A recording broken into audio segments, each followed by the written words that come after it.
جب تعلیم کا بنیادی مقصد نوکری ہو تو معاشرے میں نوکر پیدا ہوتے ہیں، رہنما نہیں۔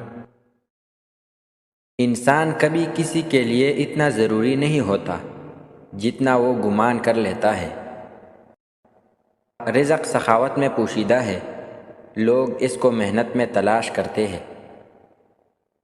مخلوق کی خوشنودی کے لیے اللہ تعالیٰ کو ناراض نہ کرو۔ اگر اللہ تعالیٰ سے تمہارا راستہ کٹ گیا تو کوئی بھی تمہارے کام نہیں آ سکتا۔ کسی کے آنسو زمین پہ گرنے سے پہلے اپنی دامن میں جذب کر لو، یہی انسانیت کا معراج ہے۔ خواہش سے نہیں گرتے پل جولی میں، وقت کے شاخ کو میرے دوست ہلانا ہوگا۔ کچھ نہیں ہوگا اندھیروں کو برا کہنے سے، اپنے حصے کا دیا خود ہی جلانا ہوگا۔ کسی پر تب تک بھروسہ نہ کرو جب تک تم اسے غصے میں دیکھ لو۔ زندگی کا کوئی مقصد بنا لو، پھر ساری طاقت اس کے حصول پر لگا دو، تم ضرور کامیاب ہو جاؤ گے۔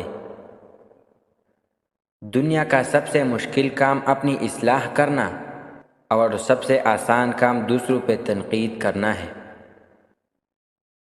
جو شخص بچپن میں تمیز نہیں سیکھتا، بڑا ہو کر بھی نہیں سیکھتا۔ زندگی میں سادگی اپناؤ، جتنی سادہ تمہاری زندگی ہوگی اتنی پریشانیاں کم ہوں گی۔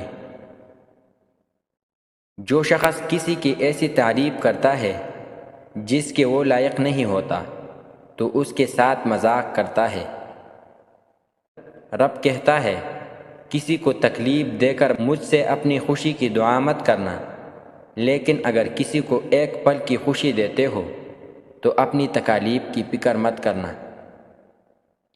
گناہ کو پھیلانے کا ذریعہ بھی مت بنو، کیونکہ ہو سکتا ہے کہ آپ تو توبہ کر لو پر جس کو آپ نے گناہ پر لگایا ہے وہ آپ کی آخرت کی تباہی کا سبب بن جائے۔ ماں باپ کی رضامندی دنیا میں دولت اور آخرت میں نجات کا باعث ہوتی ہے۔ دنیا کی عزت مال سے اور آخرت کی عزت اعمال سے ہوتی ہے۔ اللہ سے مانگو تو بھی حساب مانگو، کیونکہ اللہ ہی ہے جو واپسی کا تقاضا نہیں کرتا۔